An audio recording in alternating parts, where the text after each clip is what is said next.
Queridos irmãos e irmãs aqui presentes e aqueles que nos acompanham pelas redes sociais.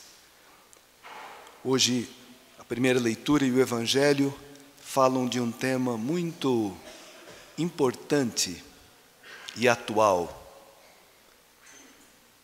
O tema da perseguição. Esse Evangelho, ele reflete mais do que o tempo de Jesus, o tempo em que o evangelista escreveu. São Mateus, lá pelo ano 70, 80, escreveu o Evangelho. Nesse tempo havia muita perseguição. Jesus também foi perseguido até a morte, mas reflete a realidade da igreja primitiva, né? E esse convite de Cristo, não tenhais medo. 3 vezes Jesus fala isso. O medo é horrível. O medo é um sentimento muito normal, né? Qualquer coisa que ameace a minha segurança, a minha vida, suscita medo. As crianças têm os seus medos, o medo do escuro, medo do bicho-papão, medo de que alguém grite com elas, né? Pois os adolescentes têm os seus medos próprios, o medo de si mesmo, o medo do sexo oposto, o medo que se traduz depois em timidez, né? Quanta timidez na meninada. É medo de falar, de se expor, de ser criticado. Pois os adultos, nem digamos os medos que nós temos. Medo do futuro, medo de ficar doente, medo de ficar sozinho, medo de perder o emprego. Quantos medos nós temos? Pois bem, irmãos, tem um salmo que diz: de todos os temores o Senhor me livrou. De todos. Por quê? Jesus vai dar a motivação aqui no Evangelho. Mas antes de comentar um pouco o Evangelho, eu quero voltar lá na primeira leitura. Mas existe um medo que é a raiz de todos os medos. O medo da morte. E quando eu digo medo da morte, eu não me refiro tanto à morte física. Essa é inevitável e virá, e com medo ou sem medo ela vem, né? A gente envelhece, a gente adoece, a gente morre. A morte do ser, aquela morte causada pelo pecado. No livro do Gênesis, Adão e Eva, depois que pecam, eles se escondem. E é a primeira vez que aparece a palavra medo na Bíblia. Quando Deus procura o Adão no paraíso, onde estás? Adão responde: eu tive medo e me escondi. O medo é horrível. Sobretudo o medo de Deus. Deus é Pai, Deus é amor. O pecado faz essa distorção. O pecado é um veneno que coloca no coração das pessoas: Deus não te ama, Deus não te quer, Deus não é amigo, Deus é um competidor que quer tirar a tua liberdade. Que mentira, que engano. Todos os medos nascem no fundo dessa desconfiança. Deus me ama ou não? Deus existe ou não? Pois bem, Jesus no Evangelho vai dizer: o vosso Pai, nenhum passarinho cai do céu sem o consentimento do vosso Pai. Até os fios de cabelo da vossa cabeça estão contados. Vosso Pai, aqui está o segredo. Ser filho, ter o espírito de filho, ter a confiança filial. Jesus chamava Deus, que ele fala, meu Pai, de Abá, papai, paizinho. Jesus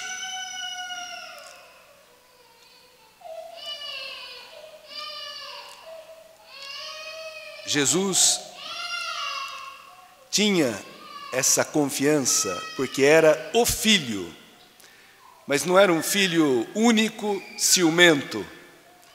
Ele nos amou tanto e amou tanto seu Pai que Ele quis que nós participássemos da sua alegria.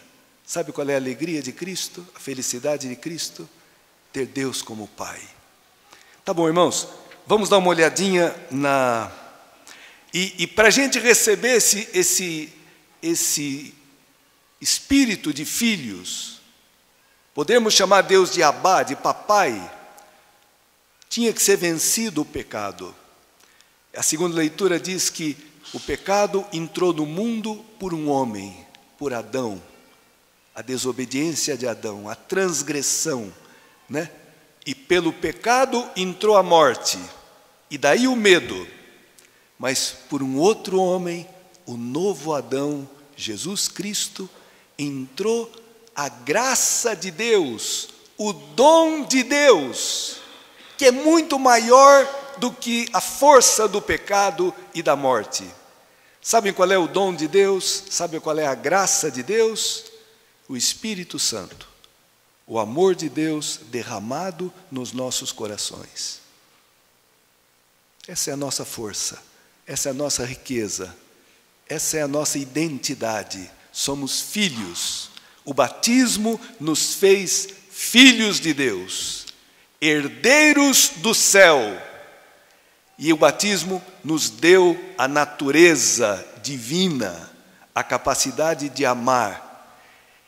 E junto com essa capacidade de amar, a capacidade de sofrer, por causa do Evangelho, por causa da verdade.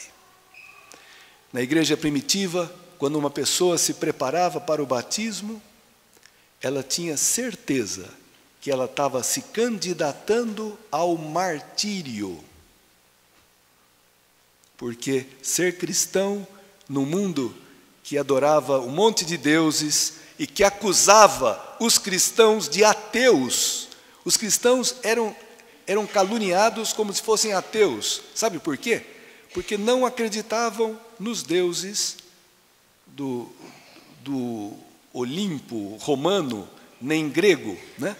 Acreditavam no Pai, Deus Criador, o Deus da revelação, o Deus que a Escritura nos fala, que criou o mundo e que enviou seu Filho, que derramou na cruz o Espírito Santo. Esse é o Deus dos cristãos, é a Trindade.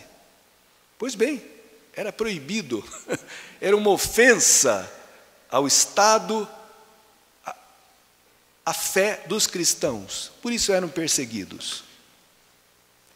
E porque o seu modo de vida denunciava o modo de vida dos pagãos.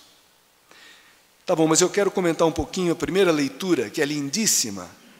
O profeta, é um trecho do profeta Jeremias, um trecho das chamadas Confissões de Jeremias. São desabafos que o profeta faz. Eu penso que de todos os profetas, talvez o que mais tenha sofrido por causa da sua missão de anunciar a vontade de Deus foi o profeta Jeremias. E esse capítulo 20, no capítulo 19, ele profetiza porque o povo tinha abandonado a Deus e tinha acolhido os costumes dos pagãos. Sabe qual era um costume que os hebreus, o povo de Deus, tinha acolhido? Sacrificar os filhos. Sacrifícios humanos. Matava o filho e oferecia a uma divindade. E o profeta falava em nome de Deus: eu nunca pedi isso. Imagina! Deus falou: crescei e multiplicai-vos, enchei a terra. Deus ama a vida, criou o homem e a mulher à sua imagem e semelhança, com uma dignidade extraordinária. E os fulanos sacrificando, matando os filhos e oferecendo a uma divindade, a um Moloque. O profeta denunciou esses e outros e falou: se vocês continuarem assim, a cidade será destruída, vocês serão exilados. é um pouquinho antes do exílio da Babilônia, né? Então Jeremias tinha que anunciar destruição, né? Tinha que anunciar o castigo. E um sacerdote pegou ele, o espancou, o amarrou num poste, deixou ele a noite inteira lá amarrado. No outro dia o soltou. E não só bateram nele fisicamente, mas batiam nele moralmente. O trecho de hoje começa: eu ouvi as injúrias de tantos homens, calúnias. Diziam que o profeta era um falso profeta, que só anunciava a desgraça. E como é difícil, irmão, ser caluniado, não ser compreendido, tirar a fama de uma pessoa, difamado, né? O profeta sofreu muito. Eles falam: denunciai-o, denunciemo-lo. Todos os amigos observavam minhas faltas. Talvez ele cometa um engano e nós o pegamos.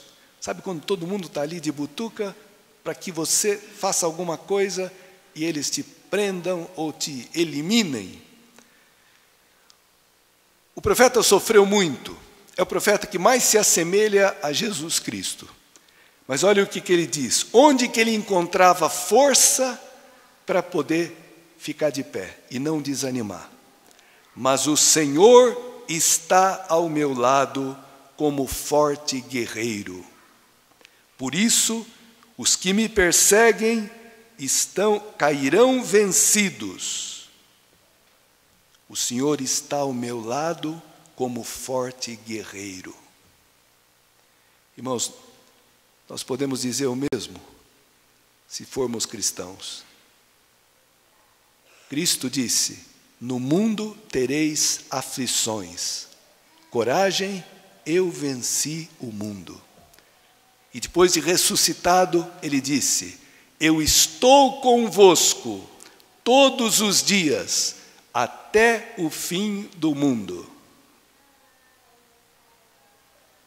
Jeremias falava como um forte guerreiro: o Senhor está comigo. Irmãos, Cristo é um forte guerreiro. Ele venceu a morte. Ele perdoou nossos pecados. Ele derramou sobre nós o Espírito Santo, para que nós não tenhamos medo de sermos cristãos.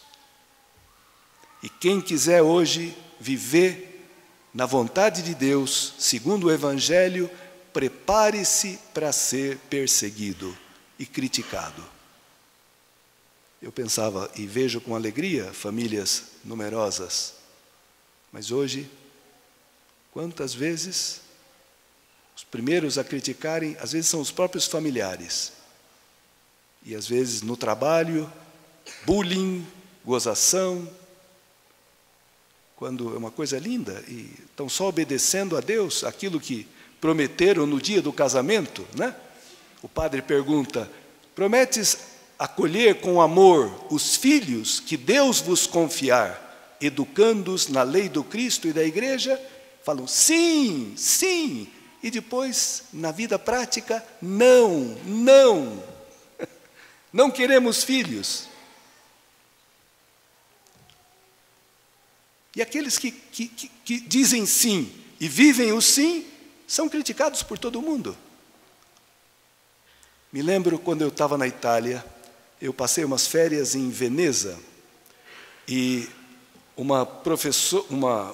casal onde eu fiquei hospedado dizia: padre, aqui estão fechando uma após as outras as escolas primárias, por falta de criança. Isso é um desastre na economia. Criança movimenta o comércio, é o futuro de uma nação que não procria, que não tem filhos, não tem futuro.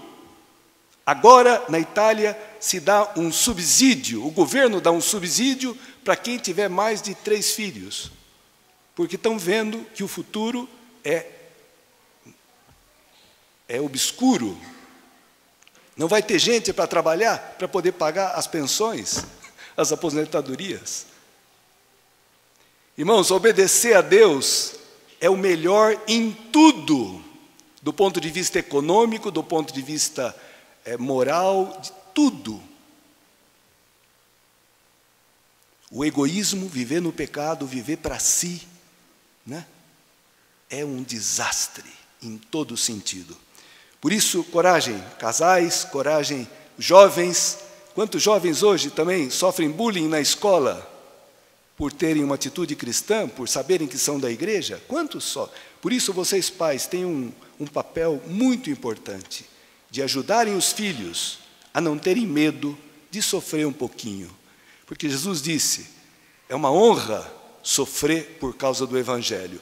Se eu sofro por causa dos meus pecados, não tem mérito nenhum. Estou sofrendo porque eu fiz alguma coisa de errado. Mas se eu sofro por fazer o bem, por ser cristão, posso me alegrar. Grande é a vossa recompensa nos céus. Por isso, irmãos, essa palavra é maravilhosa. E continuando aqui no Jeremias, né, ele faz um pedido, ele reza, ó Senhor dos exércitos, que provas o homem justo e vês os sentimentos do coração, rogo-te, me faças ver tua vingança sobre eles. Ele pede que Deus faça justiça, não é um pedido ruim. Ele está sofrendo, ele sabe que ele tem razão, que é Deus que está mandando ele falar aquelas coisas, porque Deus ama os homens, não quer que ninguém se perca. Então ele pede, eu espero ver, rogo-te que me faças ver tua vingança sobre eles. Pois bem, irmãos, mas Jesus Cristo, na cruz, o grande perseguido, o grande rejeitado pelas nações, quais as primeiras palavras dele? Na cruz, no Evangelho de São Lucas, Pai, perdoa-lhes, porque não sabem o que fazem. Essa é a vingança que Cristo pediu ao Pai. Perdoa-lhes. Ou seja, irmãos, enquanto estamos vivos, enquanto estamos nessa terra, a misericórdia de Deus está sobre nós. Mas eu posso, na minha liberdade, recusar a misericórdia, recusar a graça, e pelo medo querer viver como os homens, na mentira, no egoísmo, na desobediência a Deus. Posso, mas por isso que não é Deus que nos condena ao inferno. O inferno é uma escolha pessoal. Eu escolho o inferno se eu duvido do amor de Deus e não quero obedecer a Deus. Por isso, irmãos, não tenhais medo dos homens que matam o corpo e depois não podem fazer mais nada. E a gente pode perguntar, mas sobra alguma coisa depois que matou o corpo? Sim, sobra. Tem a alma imortal que Deus nos deu. E tenho que temer aquele que pode colocar o corpo e a alma na geena, no inferno. O santo temor de Deus é um dos 7 dons do Espírito Santo. Esse nós temos que pedir a Deus, porque é o princípio da sabedoria. O temor de Deus não é medo de Deus, é amor a Deus, é obediência a Deus, é deixar Deus ser Deus e eu me colocar no meu lugar. Porque o grande engano, a grande mentira da cultura da nossa sociedade é que o homem quer ser Deus de si mesmo e quer jogar fora a revelação, jogar no lixo a revelação de Deus. E os frutos a gente vê.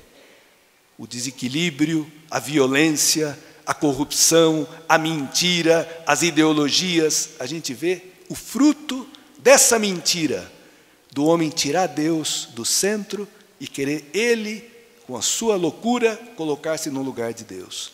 Tá bom, irmãos? Vamos, o Senhor, como diz Jeremias, o Senhor está ao meu lado, como forte guerreiro. Daqui a pouco vamos receber o corpo de Cristo. Ele está conosco, Ele quer estar dentro de nós, Ele nos faz filhos, Ele nos dá coragem, Ele nos dá humildade, porque A arrogância não entra aqui. Um cristão aceita carregar sobre si o opróbrio de Cristo, porque ele carrega em si, para que se manifeste nele a glória de Cristo. Trazemos em nosso corpo o morrer de Jesus, diz São Paulo, para que se manifeste em nosso corpo que está ressuscitado. Não tenhamos medo, irmãos. Aquele que está conosco é maior do que aquele que está no mundo. Não tenhamos medo. Tenhamos medo só de uma coisa, isso sim, de nos afastar da igreja, de querermos ser franco-atiradores, viver sozinhos por aí. Não existe um cristão separado da comunidade, não existe um cristão anônimo aí, disperso. Nós somos um corpo, por isso que a gente sempre insiste com vocês para virem para frente, para formar uma assembleia. Porque é muito difícil, né? Porque vocês são o corpo de Cristo. Então, a assembleia cristã, nas liturgias, elas são um sinal de comunhão. Como essa comunhão às vezes não existe, quer dizer, um senta numa ponta, outro senta na outra, e cada um por si. Mas nós temos que ser educados para manifestar aquilo que nós somos. A igreja é comunhão, e comunhão é estar juntos. Juntos ao Senhor, juntos uns dos outros.